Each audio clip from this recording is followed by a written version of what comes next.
Le Bureau des légendes avec Johanna Dayer, avec le soutien de Stratus Packaging à Martigny, impression et fabrication d'étiquettes pour l'artisanat et l'industrie.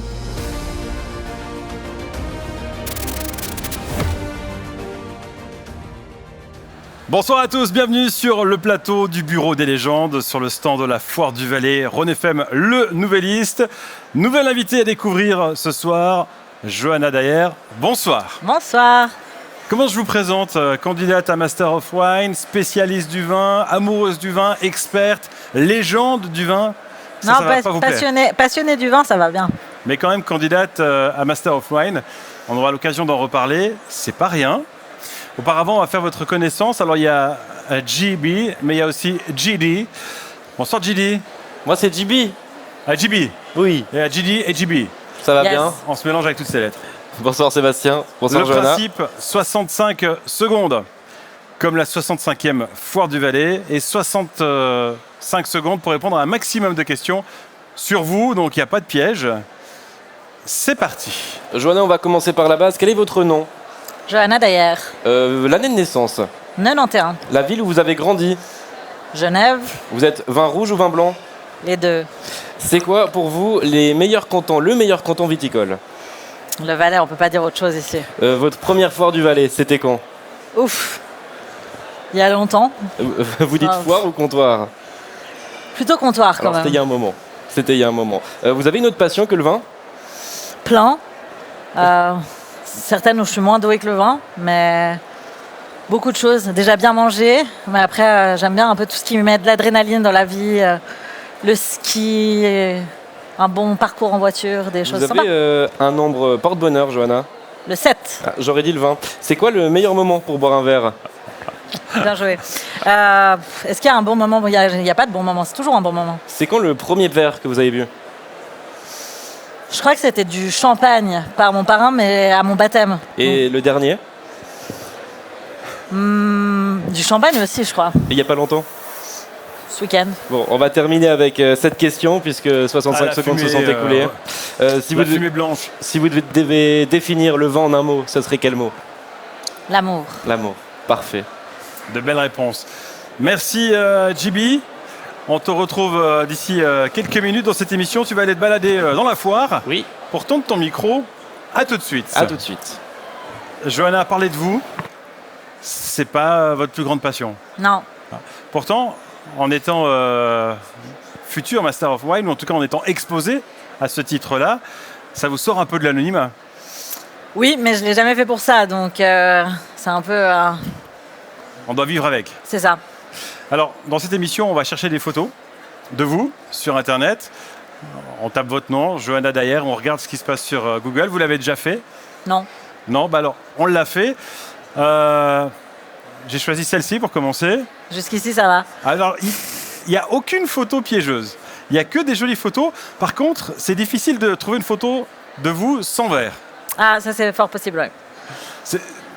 C'est votre vie, c'est votre univers, le vin. C'est clair. Vous vous rappelez quand ça a commencé? Bah, franchement, il y a très longtemps, puisque justement mon parrain m'a déjà mis un verre dans la bouche à mon baptême, donc à quelques mois. Il a dit que c'était toujours comme ça que ça se faisait dans sa famille. Donc est-ce que c'est à cause de ça que ça a commencé? Je sais pas, mais en tout cas, c'est vrai que depuis qu'on est tout petit, mes parents, ils ont toujours dit qu'on sentait déjà tous les verres et qu'après, ils trempaient le doigt. Donc je crois que ça a commencé il y a vraiment très longtemps.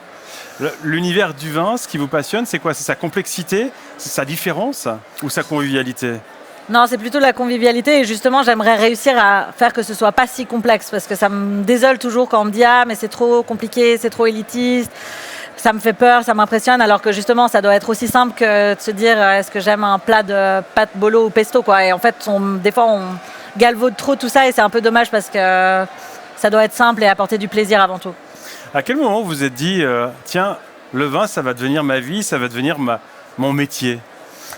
Justement, quand on doit un peu toujours faire ses choix, j'ai fait une matu et c'est vrai que ça m'a permis de pouvoir un peu réfléchir un peu plus longtemps que ceux qui doivent faire un CFC, mais c'est vrai que je voulais pas quelque chose j'avais plutôt de critères de tout ce que je voulais pas.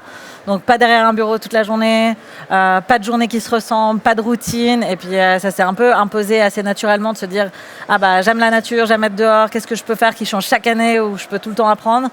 Et puis, comme c'est vrai que j'avais aussi un peu un lien dans la famille avec le vin, forcément, ça a aidé à prendre vite cette bonne décision. Vous auriez pu faire œnologue, caviste. Vous avez choisi Master of Wine, peut-être le titre le plus difficile d'accès. C'est parce que vous aimez les défis ou... Bon, j'aime le défi, mais j'aime surtout apprendre. Donc, c'était un peu pour un peu pallier à la frustration de justement ne pas avoir fait le Changin, parce que c'était vraiment mon rêve. Et pour mes parents, c'était pas forcément la meilleure option, parce qu'ils se disaient justement, comme je me lasse potentiellement très vite, si j'aimais d'un coup plus ça, j'aurais été peut-être bloquée avec, entre guillemets, un métier. Et même s'il y a beaucoup plus de débouchés que ça en faisant Changin, mais c'est vrai que dans l'idée, ils se disaient que c'était un peu... finalement, quelque part, me limiter et qu'il fallait que je fasse une formation un peu plus large. Mais au final, comme quoi la passion nous rattrape toujours, moi, je ne me voyais pas faire autre chose que ça. Donc, je finis par faire du vin sans avoir fait Changin. Alors, peut-être que les gens qui nous regardent ne savent pas exactement ce à quoi correspond Master of Wine.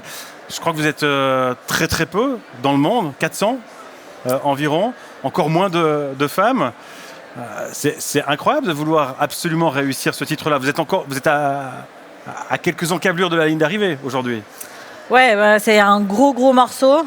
Je pense qu'il faut vraiment consacrer une grosse partie de sa vie et un peu tout donner parce que ça implique pas mal de sacrifices au niveau vie personnelle. Enfin, il faut avoir le soutien de tout le monde pour faire ça. Et même le dernier morceau, il n'est pas si petit non plus. Donc, l'idée, c'était certes d'avoir un défi, mais d'apprendre autant sur la dégustation que sur l'œnologie, la viticulture, mais aussi le monde du vin en général, le marché, la philosophie finalement qu'il y a autour du vin, et puis finalement aller un peu plus loin dans un sujet de recherche. Si on doit expliquer ce que c'est ce titre Master of Wine, expliquer le parcours pour y arriver, si je caricature, parce qu'évidemment je n'ai pas vos connaissances, je vous donne un verre de rouge, de blanc, et vous êtes capable de me donner le cépage, l'endroit, le pays, enfin tout quasiment. Ouais, l'idée c'est que dans les grandes lignes, sur les 36 vins qu'il y a aux examens de dernière année de dégustation, on doit trouver cépage, appellation, comment c'est vinifié, combien ça coûte, à qui ça se vend, sur la base de ce qu'on a dans le verre. Alors après, on n'a pas besoin de trouver toujours tout sur chaque vin. On a un peu des questions qui orientent les demandes qu'ils ont sur les vins, mais c'est vrai que l'idée c'est de jouer un peu au détective, trouver les indices sur la base de ce qu'on a dans le verre, pour après dire c'est absolument ça ce vin ou ce sont ça mes hypothèses. C'est assez chouette, c'est alors oui, un peu le jeu d'enquête. Pour moi qui arrive déjà pas à reconnaître une petite Arvine d'une Amigne, c'est effectivement très complexe. Comment on entraîne ça? Parce que alors en Valais il y a déjà une multitude de cépages, mais au niveau mondial c'est impressionnant. Ouais, comme ça, hein, avec un geste assez simple. Non, mais c'est vrai que c'est vraiment de l'entraînement, de déguster non-stop, et c'est un peu comme un sport au final, parce que c'est vrai que quand on s'entraîne plus, on perd très vite aussi. Donc ça s'affine et ça demande vraiment beaucoup de patience, beaucoup de dégustation, de consacrer beaucoup d'heures à ça. Donc je crois qu'il n'y a pas de miracle, c'est vraiment le travail plus. C'est pas une question de papy ou autre. C'est répéter, recommencer, affiner, reprendre ses erreurs et jusqu'au point où on réussit. Justement, les dégustations. Là encore, ce genre d'exercice, vous le faites au quotidien, fréquemment? C'était le genre d'exercice que je faisais clairement au quotidien, en tout cas plusieurs fois par semaine, voire plusieurs fois par jour quand on se rapprochait des examens. Mais que justement, j'ai toujours beaucoup de plaisir à faire, ou de guider plutôt des gens qui veulent apprendre autour du vin à faire ce genre de choses. Mais que maintenant que j'ai passé cette partie-là, que je fais clairement moins. Donc, Mais vous devez en même temps systématiquement vous mettre au goût du jour, à chaque millésime. Oui, alors à défaut de pas moins faire des séries de 12 vins comme ça à l'aveugle avec les questions, par contre je vais clairement aller déguster tout ce que je trouve tout le temps. Ça c'est sûr qu'il faut garder cette curiosité et c'est hyper intéressant de voir les nouveaux styles, les nouveaux styles, les nouvelles tendances et de goûter tout ce qu'on peut découvrir. Ici on est à la Foire du Valais. Si vous croisez du monde, c'est impossible de dire non. Quand on s'appelle Johanna Dayer, on dit goûte-toi celui-ci, il est beau. Goûte-toi le blanc là. C'est impossible pour vous de dire non. Il y a des techniques. Il faut garder un verre comme ça et tant qu'il est plein, on ne le remplit pas. Après, il y a aussi le jus de pomme avec un peu d'eau dedans. C'est très pratique pour en duper certains. Non, mais après, c'est cool. Il faut aussi profiter de justement déguster et cracher. Après, c'est toujours trouver la bonne mesure. On ne va pas faire la même chose le vendredi soir que le mercredi matin. Parce que la dégustation, c'est un art.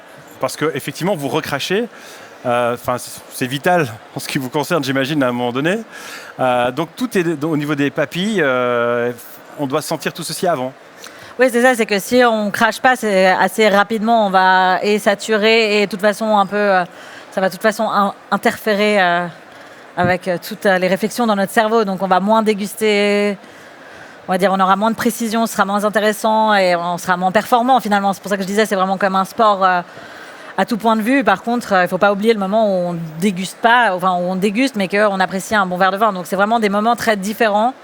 On boit un verre et qu'il faut garder le plaisir de boire un verre versus on travaille et là on fait une analyse sensorielle du vin, de comment il est et c'est pas du tout le même univers. Mais les deux sont très sympas à faire. Il y a un travail de mémoire impressionnant parce que quand vous vous retrouvez avec 12 Johannis à déguster pour découvrir les typicités de chacun, savoir lequel est le meilleur, c'est complexe aussi. Oui, c'est ça, c'est vraiment de la mémoire pour un peu se souvenir quel paramètre donne quel résultat sur le vin, mais après c'est pas une question de quel est le meilleur finalement, parce que c'est aussi un des défis de ces examens, c'est de se dire comment on est objectif par rapport au vin qu'on a devant nous. C'est pas parce qu'on n'aime pas ce style de vin ou ce cépage que si le vin n'est pas excellent. Donc il faut aussi réussir à sortir de nos biais personnels, ce qui est jamais facile parce qu'on a toujours un peu nos cépages chouchous ou autres, ou des cépages qu'on apprécie peut-être moins. Et c'est aussi, je pense, une des grandes forces de ce programme, c'est de pouvoir entre guillemets, être vraiment juste et honnête avec les vins par rapport à leur qualité, sans passer par d'où ils viennent, quel est le domaine. Il n'y a pas tout ça, réussir à mettre de côté pour évaluer tout juste. C'est complexe. On va partir dans la Fort du Valais avec notre ami JB qui était là il y a quelques minutes et qui est parti se promener dans la foire. On le retrouve avec son micro-trottoir. Foire au comptoir. À moi maintenant de me balader dans la foire, on a Johanna Dayer en invité. Le moment est venu de parler de vin. Qu'est-ce qu'on adore ça. On va voir si les gens présents préfèrent le vin blanc, le vin rouge et s'ils connaissent bien Johanna Dayer. On y va. Et ici, on est à la Foire du Valais. Vous dites quoi, foire ou comptoir ? Comptoir, ça va plus vite. Comptoir aussi. Comptoir. À l'époque, on disait beaucoup comptoir et la foire a pris le nom. Ça dépend avec qui je discute. La génération de mes parents, c'est souvent le comptoir. Et souvent, la Foire du Valais, c'est le côté, la notion de Valais, c'est quand même important. Donc, je pense que la Foire du Valais, c'est bien. Et le comptoir pour les générations. Pour la tradition. Voilà, la tradition. Plutôt Foire du Valais. Nouvelle génération, on dit Foire du Valais maintenant. C'est possible, ouais. Et tu aimes bien le vin ? Oui. Tu en profites ici à la foire ? Oui, mais plutôt d'autres choses. On va donc aller dans une thématique de vin ensemble. Vous êtes plus vin blanc ou vin rouge ? Alors pour l'apéro, un bon vin blanc et puis pour le repas, un bon vin rouge, ouais. J'aurais pas dit mieux. La même chose. Blanc. Rouge. Blanc. Rouge. Moi je suis plutôt rouge. Plutôt rouge ? Ouais. Ah, vin blanc clair.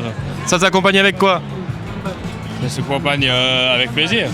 À l'apéro le blanc et puis au repas le rouge, toujours. Et avec quel plat ?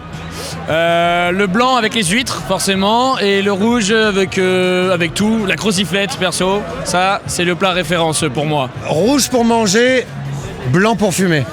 Vin blanc. Le vin blanc. On va jouer avec Johanna Dayer, Master of Wine. Vous connaissez un peu ? Un tout petit peu, je la connais pas personnellement, je sais où elle travaille, mais j'aimerais la rencontrer. Mais oui, que j'admire beaucoup. Je trouve que quelqu'un de fantastique qui est incroyable et j'admire beaucoup son parcours. Vous avez au choix Johanna Dayer, le vin ou les deux. Okay. Vous devez me répondre un de ces trois choix. Laquelle vieillit bien avec le temps ? Je pense les deux. Alors, Johanna Dayer vieillit... elle n'est pas vieille dans le sens là, mais je trouve que c'est une personne qui vieillit non seulement au niveau des connaissances, mais aussi de la communication, ce qui est très important. Et le vin se vieillit très très bien, donc je dirais les deux. Les deux.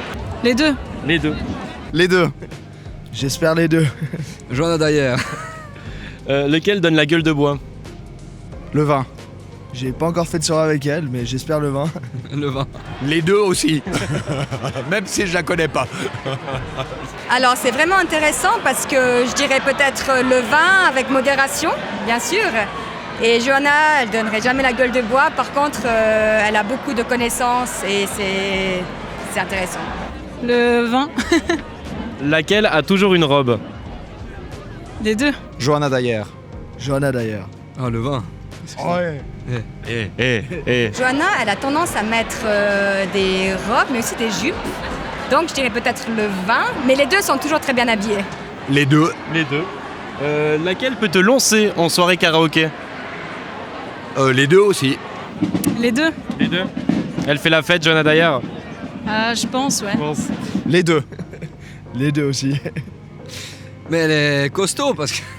Elle te lance la soirée, elle te lance la soirée. Elle nous lance loin du bord. Non. Et lequel se trouve dans plein de stands de la Foire du Valais? Les deux toujours. Le vin. Ah, les deux, je pense. La bouteille de vin. Je dirais plutôt les vins. Alors je dirais le vin, mais je pense que dans beaucoup de stands, vous allez parler de Johanna, beaucoup de gens vont savoir qui c'est, vont trouver une très bonne ambassadrice des vins du Valais, de la viticulture et du Valais. Allez, on va terminer avec une petite info assez incroyable que j'ai dégotée. Apparemment, il y aurait eu plus d'astronautes dans l'espace que de Master of Wine, un corps vivant à l'heure actuelle. C'est incroyable, je trouve. Jimmy, qui vient de terminer, vous l'avez entendu, Johanna, avec cette phrase. Il y a plus de personnes qui sont allées dans l'espace que de Master of Wine. Est-ce que vous aviez cette donnée-là? Oui, j'avais entendu ça plusieurs fois, effectivement. Mais je crois que c'est un peu un truc de sadomasochiste quand même. Voilà, je me dis souvent que si j'étais pas dans le programme et que je m'étais pas lancée, je suis pas sûre que je l'aurais fait en sachant une fois ce qu'il y a. Mais c'est aussi la beauté de la vie, c'est qu'après on est dedans, il faut finir. Et il faut justement pas abandonner. Mais souvent quand on voit toutes les difficultés techniques, d'être en forme, de l'entraînement que ça requiert, on se dit c'est plus facile d'abandonner. Et c'est un petit peu la même dimension probablement que les gens qui veulent aller dans l'espace. On se rend pas tout de suite compte de toute l'implication que ça va prendre sur notre vie. Donc, d'où la réelle passion qui doit être là, sinon on abandonne pour sûr. Aujourd'hui, vous reste quoi? Vous parliez tout à l'heure de cette partie dégustation, reconnaissance de 36 vins à l'examen qui a été réussi. Vous en êtes où? Ouais, alors tous les examens, c'est 36 vins, c'est fait. La théorie, œnologie, viticulture, etc., c'est fait. Mais il reste le papier de recherche.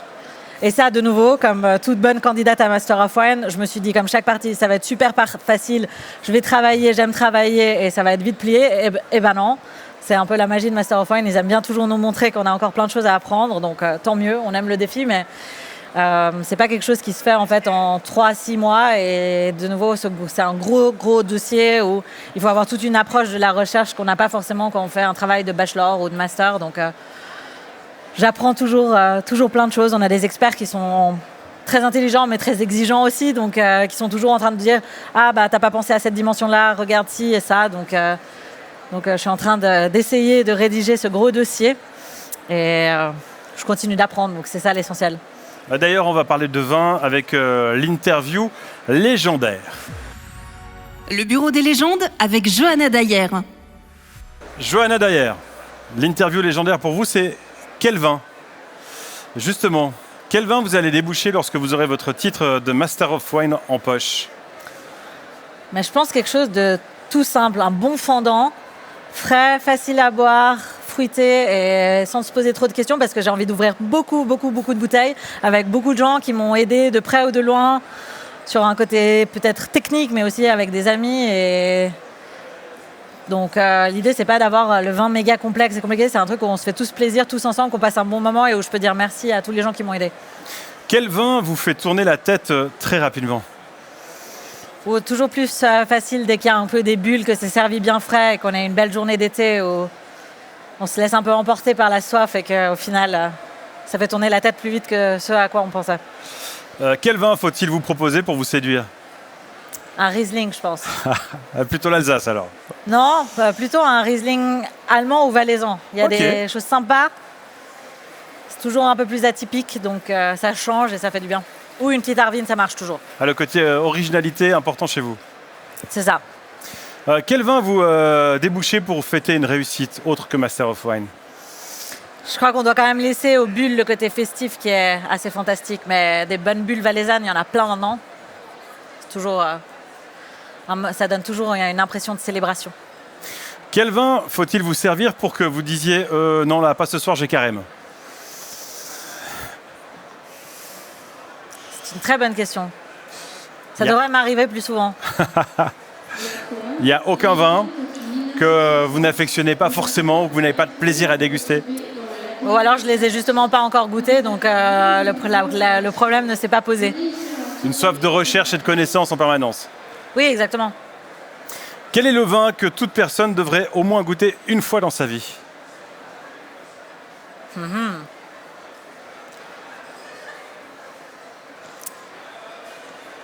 Pas facile. Non, pas facile. Un grand liquoreux valaisan pour avoir cette vraiment grosse complexité aromatique qui fait vriller parce que ça part dans tous les sens, il y a plein d'arômes et que c'est hyper long en bouche et qu'on est juste là, waouh, à chaque moment où on le sent, on le déguste et ainsi de suite. Quel vin avez-vous toujours en stock? Des Syrah, valaisannes, des Pinots noirs qui sont un peu plus avec pas mal de fraîcheur. Toujours des Arvines, des bonnes Arvines, plein d'Arvines différentes. Aussi un bon cornalin. Et comme je disais, toujours des bulles au frais. Très important. Il y a toujours une occasion de célébrer quelque chose. Dernière question, la plus difficile peut-être. Quel vin? Vous avez peur là, hein? Je fais monter le suspense. Quel vin avec la raclette? Franchement, le fondant, ça, si c'est une raclette avec plein de monde où on a le temps de boire pas mal, on peut plutôt fondant. Si on veut quelque chose plus d'acidité pour casser le gras et manger encore plus de raclette aussi, plutôt une Aïda. Ça reste le blanc, donc avec le fromage, pour vous c'est blanc. Ah oui, clairement. C'est sûr et certain, il n'y a pas de débat. Non. D'accord, c'est catégorique. Non, il y a Claude Luzier qui se promène là et tout, Ah ouais. je prends pas de risque. D'accord. Non, clairement, blanc. Johanna Dayer, on continue à regarder les photos qu'on trouve sur Internet. Celle-ci, parce que vous n'aviez pas assez de boulot, vous êtes embarqué dans une belle aventure, Tsampero. Ça a commencé comment? Ça a commencé par une dégustation quand j'étais chez Provins, où Joël Briguet et Christian Gellerstad sont arrivés un peu en décalé à la dégustation. En gros, ils sont arrivés à la fin de la vente au quai, en se disant que c'était l'heure de début. Donc Raphaël Garcia m'a demandé si je pouvais quand même les accueillir, leur faire une petite dégustation, même si on était en train de tout ranger. Et j'ai rencontré à ce moment-là ces deux personnes et on a eu des super échanges. Et en fait, plus d'une année plus tard, ils m'ont demandé de les rejoindre dans l'équipe quand Emmanuel Cherpin les quittait. Et après, on s'est embarqués ensemble pour une belle aventure qui a duré plus de 7 ans. Donc c'était vraiment chouette parce que c'était complètement une autre dimension de ce que j'avais fait jusqu'à maintenant, de vraiment avoir ce clos d'un seul tenant, de montrer qu'en Valais, on avait un grand terroir. On le savait déjà, mais de vraiment travailler avec aussi des vieux cépages indigènes comme la raise, qu'on ne voyait pas encore beaucoup à l'époque, une sorte de renaissance du complétaire aussi. Donc on a vraiment fait plein de belles choses avec vraiment cette philosophie de aucun compromis sur la qualité, de se dire on essaye tout le temps des trucs chaque année et de lier vraiment la passion, la qualité et la recherche d'innovation quelque part avec la tradition. C'était vraiment, vraiment cool. C'est aussi montrer que le Valais est capable d'avoir des grands vins. Oui, mais haut de gamme. Des fois, il faut pousser ce genre de démarche avec notre discours, mais les grands vins, ils ont toujours été là. Et grand vin, ça ne veut pas dire complexe, c'est juste quelque chose qui vous fait passer un bon moment. Et ça fait des siècles, je pense qu'on a des... J'étais pas là avant, mais ça fait en tout cas longtemps qu'on a des très grands vins en Valais. C'est une des nombreuses cordes que vous avez à votre arc. Il y a aussi le partage, la formation, enseigner. Le partage, plus que l'enseignement, j'ai l'impression, en ce qui vous concerne, partage de l'amour du vin auprès des gens. Oui, c'est ça. Enfin, quand j'entends tout le temps là, ces titres et ces mots, qu'il y a une crise de la viticulture, que les gens veulent... Enfin, des fois, on a tendance un peu à diaboliser ce vin. Enfin, bien sûr que personne doit... Enfin, on souhaite à personne qu'il y ait des problèmes d'alcool ou de l'alcoolisme, mais c'est pas... Je trouve qu'on a un peu tendance à être un peu dur avec le vin, avec l'alcool, et on peut très bien le consommer en ayant du plaisir. Enfin, je veux dire, c'est pas tous les jours qu'on a une boisson qui a un jus de fruits fermenté qui a autant de diversité, qui raconte autant l'histoire d'un lieu, de la culture. Vous allez partout en voyage, ça fait partie intégrante de la culture, de voir quel vin va avec quel plat. Et là, on a tendance à être un peu dur, on met le vin dans une case alcool comme si c'était quelque chose d'industriel, alors c'est beaucoup plus que ça. Et du coup, je me dis que c'est assez important cette notion de partage et de comprendre toute la qualité qu'il y a derrière le vin qui vous est servi et comment il est arrivé dans votre verre et pas le diaboliser. Donc cette dimension de partage, elle prend toujours plus d'importance, je trouve. Vous enseignez à Changin, oui, sauf erreur. C'est une belle revanche, vous qui vouliez faire Changin.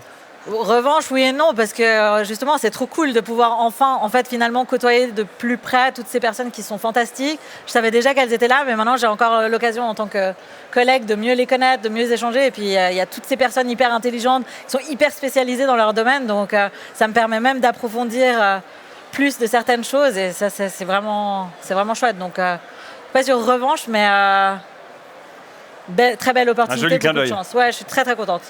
Autre photo que j'ai choisie pour le côté terroir, parce que bon, il y a l'enseignement, il y a les dégustations, il y a le titre de Master of Wine, il y a vos propres vins, vos propres produits. Ça suffisait pas. Vous aviez un peu de temps encore. Fallait vous occuper du terroir valaisan. C'est ça. Le vin, ça va avec des bonnes choses à manger et il y a tout autant de savoir-faire derrière nos beaux produits. Donc, c'est vrai que pouvoir valoriser l'ensemble, et d'ailleurs pas que la nourriture, mais tout le côté destination, toutes les belles choses qu'on a en Valais. Enfin, je pense que vous pouvez vous promener ces derniers soirs, de se dire waouh, les montagnes, les étoiles qu'on a. Enfin, on est dans un univers qui est juste magique. Tous les jours, on se lève dans une carte postale avec tous ces beaux produits. Donc, souligner tout ce savoir-faire, c'est hyper important pour moi. J'adore les déguster, les consommer, mais c'est clair que si on peut toujours les valoriser, et les valoriser un peu différemment auprès aussi du jeune public qui n'a pas les mêmes attentes que nous, c'était un joli défi. Donc, s'amuser à faire des concours comme pouvoir avoir la chance de coordonner un projet comme Futur Chef. On fait un concours avec les apprentis où ils doivent revisiter les produits du terroir et les recettes ancestrales. C'est que du bonheur. Ça lie juste toutes mes passions en même temps avec ces petits jeunes et c'est hyper rafraîchissant. Je suis la première à apprendre encore plein de choses. Oui, il y a ce salon aussi que vous avez organisé à Châteauneuf. Oui, terroir. Ça en fait des projets. Bien son nom, exactement. Vous allez vous arrêter où? C'est une bonne question. Parce que vos projets, j'imagine, et vous êtes jeune, hein, vous avez dit 1991 tout à l'heure lorsqu'il vous a posé la question à JB. Vous avez fait déjà énormément de choses. Il y en a encore beaucoup que vous avez à faire? On verra bien, mais en fait, c'est jamais quelque chose qui arrive où on se dit sur le papier ça va être ça ou c'est ça le futur. C'est ça qui est assez cool, c'est que quand on fait ce qu'on aime et qu'on suit sa passion, après il y a un peu tout qui se dessine naturellement ou d'un coup autour d'une discussion, justement d'un bon repas, d'un bon j'ai cette idée, qu'est-ce que t'en penses? Et que des fois on construit des projets fantastiques qui n'étaient pas là la veille. Donc je trouve qu'il faut se laisser porter par la vie. Elle apporte souvent des belles choses même tout le temps des belles choses et il faut juste des fois un peu écouter les messages et une opportunité en apporte une autre. Il faut savoir aussi un peu fermer la porte quand on a fait le tour parce que la vie est courte et profiter de découvrir plus de choses. Mais il n'y a pas de plan de carrière chez vous? Non, clairement pas. Non, typiquement cette histoire justement de se lancer un peu plus, connaître un peu plus, on va dire les coulisses de Changin. Elle n'a jamais été dans les plans et elle s'est arrivée un peu comme ça, un peu par hasard et c'était vraiment cool parce que d'avoir déjà un premier pied dedans et de pouvoir aller un peu plus avoir un pied dedans et rencontrer tous ces gens qui font Changin, c'était vraiment une belle opportunité. Donc, il y a un point commun quand même à tout ce que vous avez dit jusqu'à maintenant dans cette émission, c'est le Valais qui revient systématiquement. Le Riesling, non, il n'est pas alsacien, il est valaisan pour vous. Le terroir, il est valaisan. Il y a cet amour du Valais. Oui, non, mais franchement, on a trop de chance.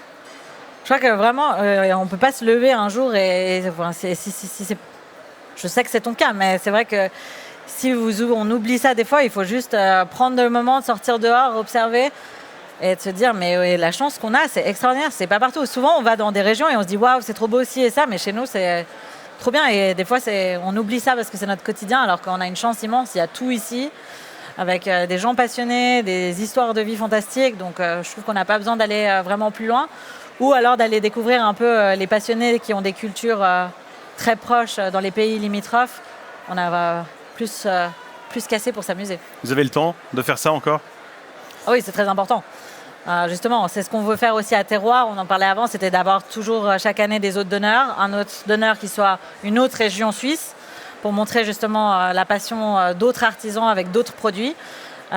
Et puis une autre région qui un peu partage finalement les mêmes intérêts que nous, mais avec des produits qui se déclinent un petit peu différemment. Si je vous dis on va boire un verre maintenant en françoisine, on va déguster un verre de vin, vous arrivez à décrocher ou systématiquement votre cerveau se met en mode travail et analyse du vin? Indirectement quand même, je vais toujours quand même avoir une petite réflexion, mais au bout d'un moment c'est ce que j'aime ou pas et puis c'est juste ça qui compte.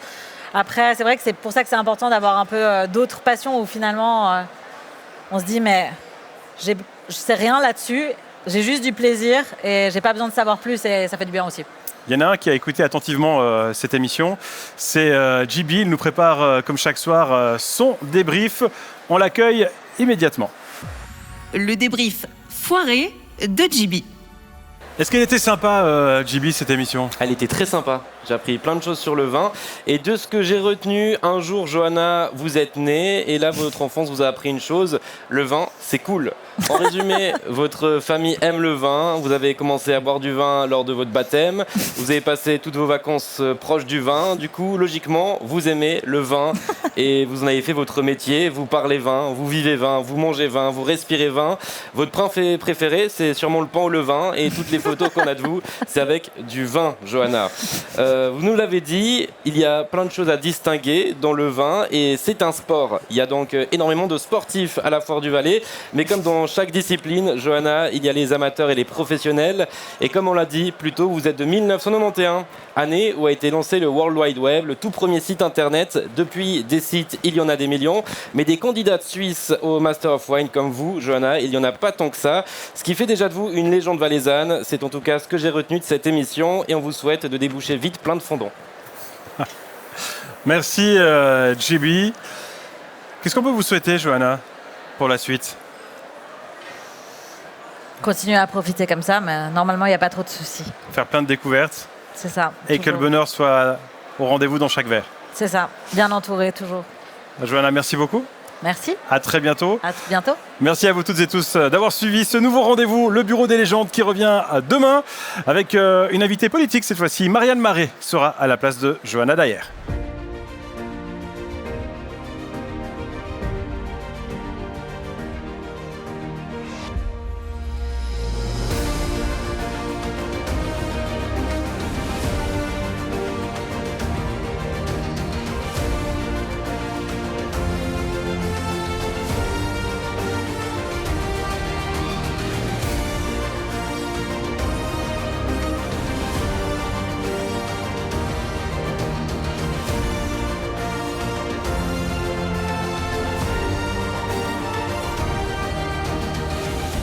Le Bureau des légendes vous a été présenté par Stratus Packaging à Martigny, impression et fabrication d'étiquettes pour l'artisanat et l'industrie.